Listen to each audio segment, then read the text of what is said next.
It doesn't start with cruelty. It starts with charm, with warmth, with the kind of closeness that makes you feel seen in a way you've been waiting for your whole life. And that's what makes what comes next so difficult to comprehend. When the person who smiled at you, who once called you special, begins to hurt you not by accident, not in passing, but in ways that feel impossibly precise, you are left staring into a contradiction so disorienting it feels like madness. Marie-Louise von Franz understood this phenomenon well. She believed that the most dangerous expressions of the shadow do not come through rage or open hostility, they come masked in affection.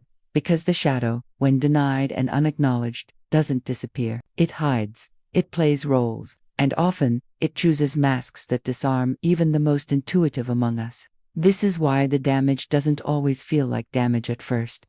A sarcastic remark framed as a joke, a cold silence justified as space, a private betrayal dismissed as a misunderstanding, all delivered with a tone that says, "You're overreacting." And when you finally react, when the ache becomes too loud to ignore, they act surprised, as if they have no idea what you're talking about.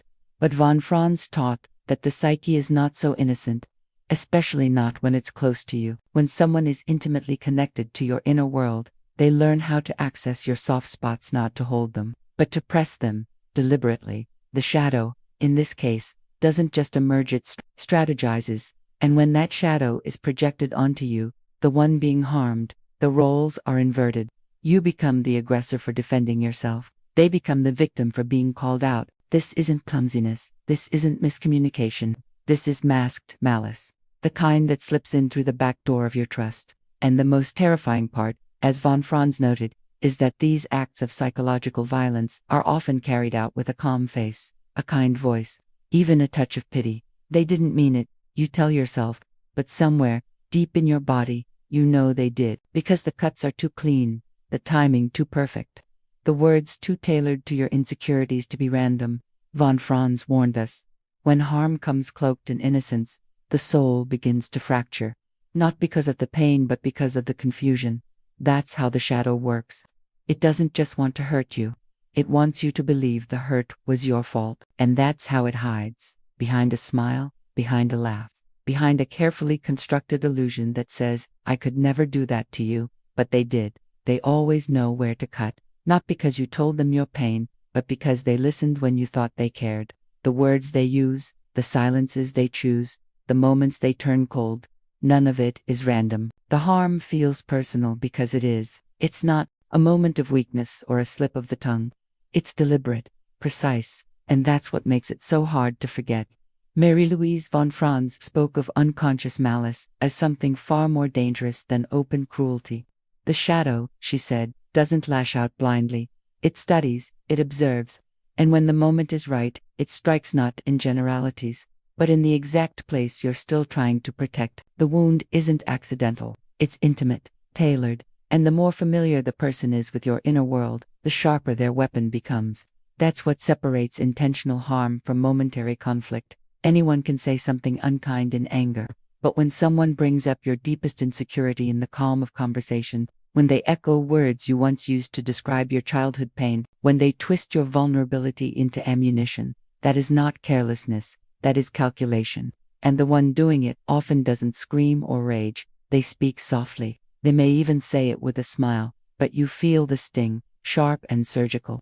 Von Franz understood that the unconscious carries a kind of cruel intelligence. When left unchecked, the shadow doesn't just want to hurt, it wants to win. And winning means targeting the exact part of you that still believes in goodness. They don't call you worthless. They call you too sensitive. They don't say you re nothing. They remind you of how easily you've been abandoned. They use your trust as a map, then call it coincidence. When the path leads straight to your breaking point, this is the calculated cut, and it's often dismissed, especially by outsiders, because it doesn't leave bruises anyone can see. It leaves confusion. It leaves shame. And worst of all, it leaves you wondering if maybe they didn't mean it.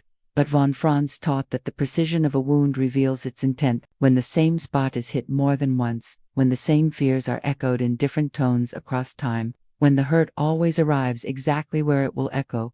Longest it's not a pattern, it's a strategy. And once you see it, you can't unsee it. You begin to understand that some people don't stumble into cruelty, They plan for it, quietly, carefully, waiting until your guard is down, your heart is open, and your silence can be used against you. That's when they cut, and that's when you finally understand it was never an accident. Betrayal doesn't come from strangers. It comes from those who stood close enough to study you while pretending to hold you. The deepest cuts are never delivered at random. They come from the hands you once trusted, the eyes that once looked at you with affection, the voice that once called you safe. And that's why it breaks more than your heart. It fractures your sense of reality. Marie-Louise von Franz understood that the most intimate relationships carry the greatest psychological danger, not because intimacy is inherently unsafe, but because it grants access. When someone is close to you, they learn your emotional architecture. They learn what you hope for and what you fear. They see the scaffolding that holds you up when no one else does. And once they've seen it, they know exactly where to strike if they choose to. Most don't, but some do. And those are the betrayals that leave you doubting not just the person, but yourself. Von Franz described this as the privileged intimacy of the shadow. When someone's unconscious darkness remains unintegrated, it doesn't just express itself in projection, it becomes a weapon, one sharpened by familiarity. They know what you value: loyalty, truth, tenderness, and that is exactly what they break. Not by accident, not in a moment of weakness, but through careful violation. If your core fear is abandonment, they leave when you're most vulnerable. If your deepest value is honesty, they lie with calm conviction. If your dream is to be truly seen, they blur your reflection just enough to make you question whether you've ever been seen at all. The danger is that this attack doesn't come wrapped in violence. It comes through small betrayals, justifications, apologies wrapped in blame. And because they know you, they know exactly what words will keep you tethered. You're imagining it. I didn't mean it like that. You're reading too much into this.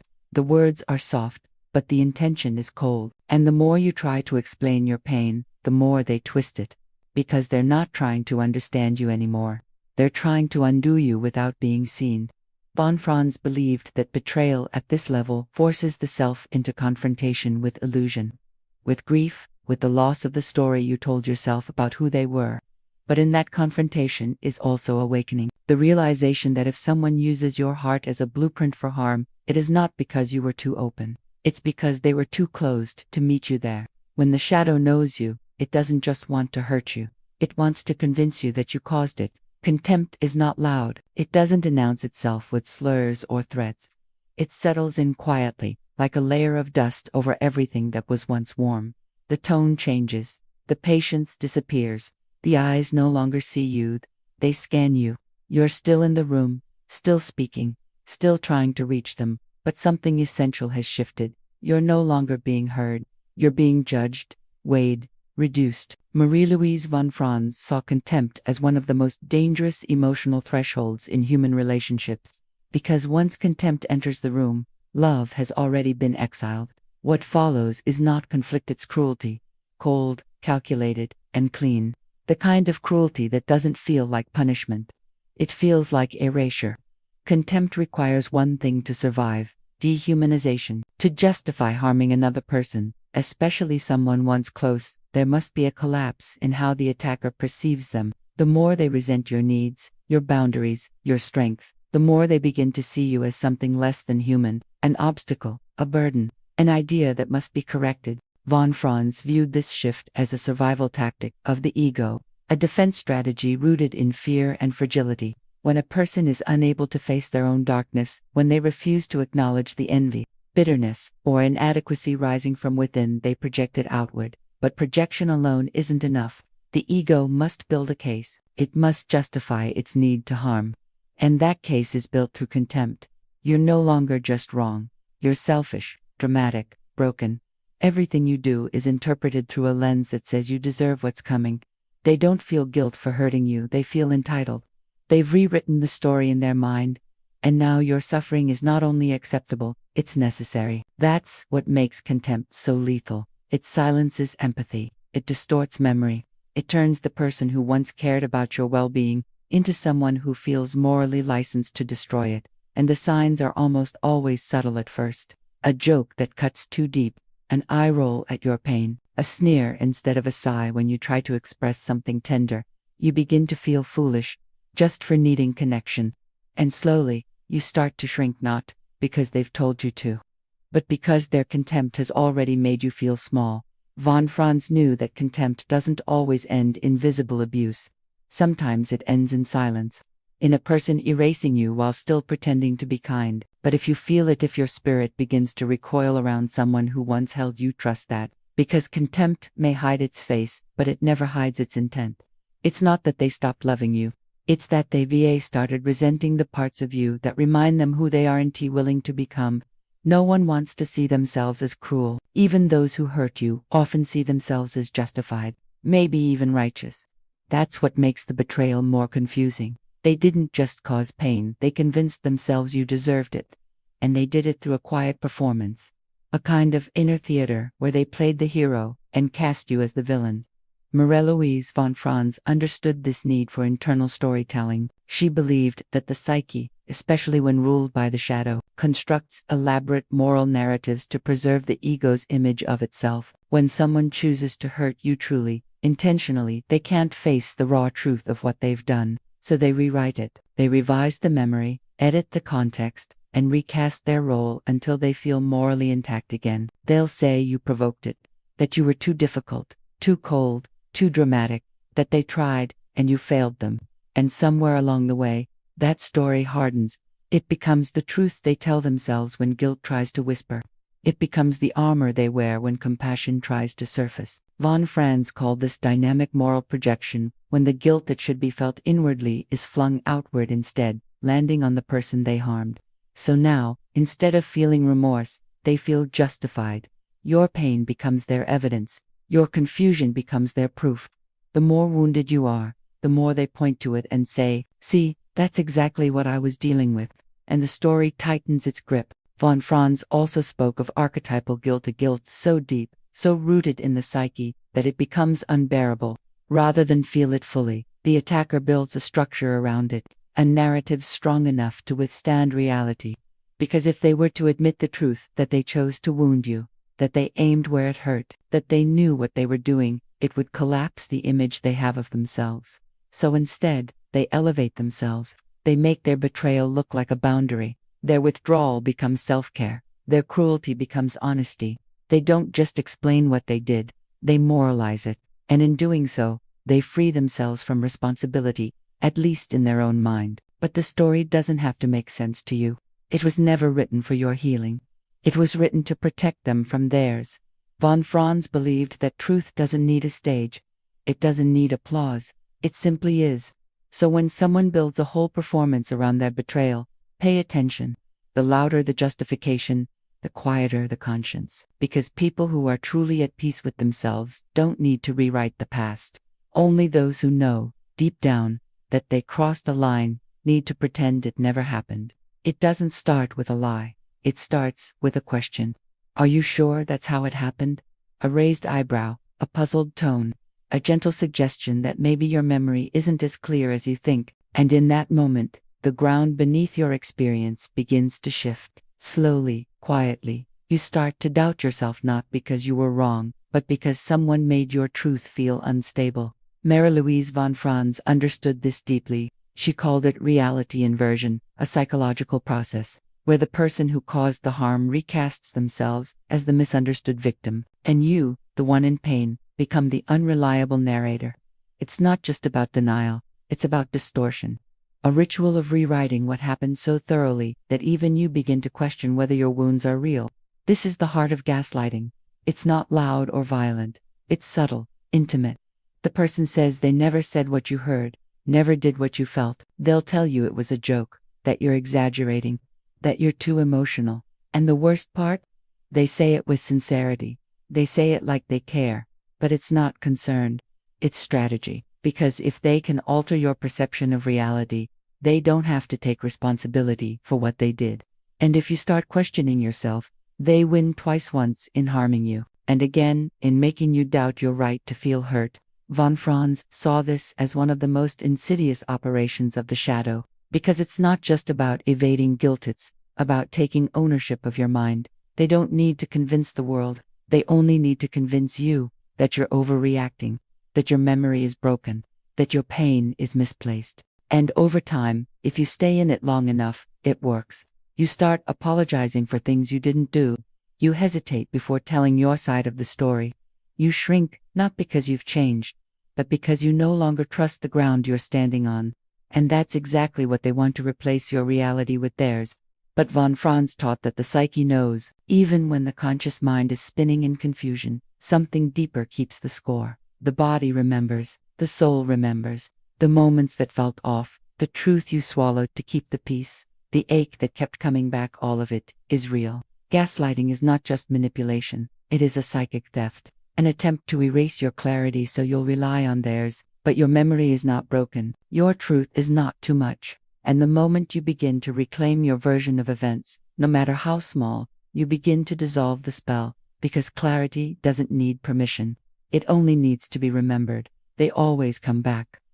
Not because they've changed, not because they've realized what they did, but because you did something they never expected. You healed. You stopped chasing, stopped explaining, stopped handing them the script they needed to keep control. And in that silence, something inside them stirs. Not regret, not remorse, but a craving, a hunger to re-enter the space they once dominated. Marie-Louise von Franz called this phenomenon psychic possession, a state in which the shadow takes control of the personality, seeking not growth, but repetition.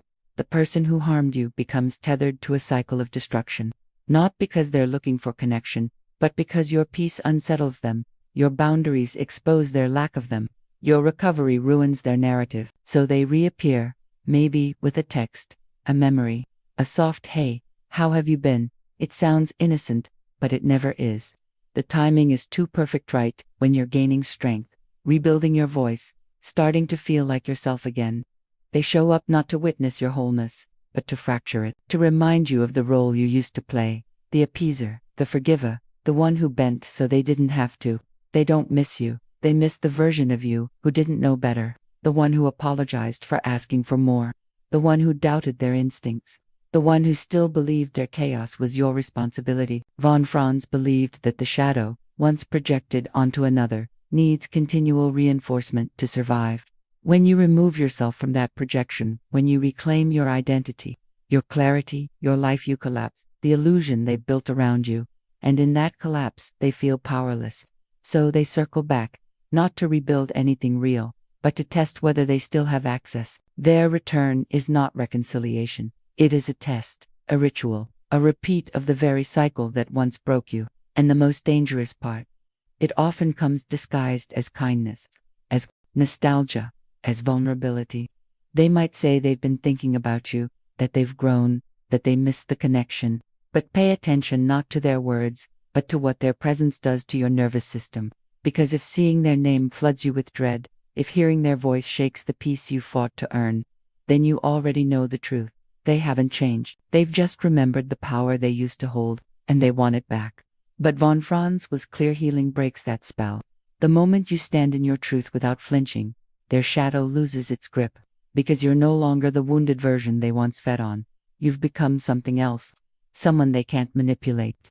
And that terrifies them. Not all harm is equal. Some wounds are born from misunderstanding, from human error, from the chaos of emotions that come with being alive.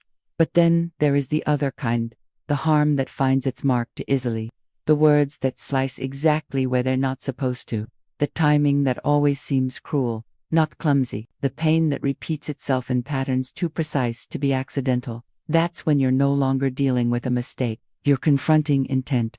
Marie-Louise von Franz believed that one of the most vital forms of self-protection is learning to see the difference. Shadow confrontation. She called it the moment when you stop explaining away behavior and begin to look at it clearly, without the blur of wishful thinking. When you stop asking, "Was that really about me?" and start asking, "How many times has this happened?" Because intention hides not in the words themselves, but in the repetition, in the consistency of the harm. Someone who lashes out once in pain may still love you, but someone who continues to find your wounds, press them, and then blame you for bleeding, that is not a coincidence. That is emotional targeting. Von Franz saw this as a signature of the shadow's projection, a drive to control rather than connect. And the deeper the attacker knows you, the more accurately they strike. They remember the things you told them in moments of trust, the fears, the doubts, the stories that shaped you. Then one day, those very things come back to you twisted, not in rage, but in cold precision. If your wound is abandonment, they vanish when you need them. If your shame is failure, they mock your dreams. And when you react, they act confused. Why are you being so sensitive? But sensitivity is not the issue. The issue is aim. Because people who hurt you unintentionally stumble. People who hurt you intentionally aim. This is how you recognize it, not by one word or one moment, but by the shape of the story, the patterns, the emotional blueprint that keeps getting followed, even when you try to shift the direction, and the longer you ignore it, the more it costs. Not just your peace, but your perception. Because repeated harm disguised as confusion doesn't just break your heart, it breaks your reality. Von Franz urged us to look not only at what a person says, but what they do when you're at your most human. Do they step in closer, or do they pull the trigger? That is where intent lives in, what they do with your vulnerability. And once you recognize it, you can no longer unknow it. Because what looks like an accident once is pain. But what looks like it twice, 3 times, 4 times, that's a choice. There comes a moment when you stop trying to convince them, when you no longer explain your pain to someone committed to denying it, when you finally realize that understanding isn't the point, clarity is. That's when the shift happens. Not in them, but in you. And it's the moment Marie-Louise von Franz believed marks the beginning of true healing, the conscious response. Von Franz taught that when the shadow is projected onto you and you're blamed, diminished, or manipulated, the greatest danger isn't what they say, or even what they do. It's what it pulls you into, the reaction, the unraveling, the endless defending of your truth, because once they can control your response, they control your sense of self. But the conscious response is different. It doesn't fight fire with fire. It doesn't rush to retaliate or perform pain for proof. It pauses, it observes, it holds the full weight of the truth without needing it to be validated. It says, I see what this is and I don't need to explain it to you in order to act on it. That's the difference. Not silence out of fear, but silence rooted in strength. Conscious response means reclaiming your right to define your own reality. It means refusing to let your boundaries be negotiated by someone who benefits from crossing them. It means walking away from the role they wrote for you, the weak one, the crazy one, the overreactor, and choosing instead to become who you were before their shadow tried to consume you. Von Franz believed that the ego wants drama, wants chaos, wants reaction. The shadow thrives on your spiraling. But when you don't give it that, when you meet distortion with grounded truth, manipulation with distance, cruelty with detachment, you starve it, not with vengeance, but with indifference. And nothing enrages the shadow more than not being able to control what it once did. You don't need to yell to be powerful. You don't need to prove your worth in the aftermath of betrayal. Power is in the stillness that follows truth, the kind that doesn't flinch, the kind that doesn't chase, the kind that says, I know what happened, and I know who I am anyway. The conscious response isn't about winning the argument. It's about refusing to play the game. It's the choice to step out of the loop of reaction, of confusion, of pain and into something quieter, but infinitely more solid. So, because in the end, clarity doesn't always fix the relationship, but it will save you. There's a moment in healing that doesn't come with fireworks or closure. It comes quietly, after all the grief has been named and the silence has become familiar. You wake up one day and realize something that changes everything. It was never about you. Not really. You didn't cause their hatred. You didn't deserve the betrayal. You weren't too much, too needy, too dramatic. You were simply the mirror they didn't want to look into. And when you stopped shrinking to keep them comfortable, they mistook your growth for a threat. Marie-Louise von Franz believed that the self, the true inner being, is autonomous. It seeks wholeness, not permission. And sometimes the act of becoming yourself is enough to provoke the shadow in another, because the closer you get to your own truth, the more clearly they see everything they've avoided in themselves. And rather than face it, they attack you. Not because you are the problem, but because you reflect the one they've buried inside themselves. They may have called you unstable, when it was your intuition that made them uneasy. They may have said you were selfish, when you finally set a boundary. They may have claimed you changed, when what really changed was your willingness to stay silent. But von Franz reminded us, when someone hates the light you've found, it's not because the light is wrong. It's because they're not ready to see. You didn't fail the relationship. You outgrew the lie. You stopped apologizing for needing honesty. for asking for respect, for wanting something real. And when those needs exposed what the other person couldn't give or refused to, they chose to punish you for the discomfort they couldn't tolerate within themselves. So now you stand here, not without scars, but without illusions, not because you wanted revenge, but because you chose truth. Not because you were hard or cold or unforgiving, but because you finally realized you cannot save someone by losing yourself. Von Franz would call this the return to the self, the quiet homecoming to who you were before you were convinced you were too much. It's not a grand triumph. It's a steady walk away from what hurt you, toward what heals you, and that is more powerful than any revenge, because you no longer need them to understand, to admit, to change. You only need to remember, their hatred was never about your worth. It was about their fear, their shame, their refusal to evolve, and you chose to.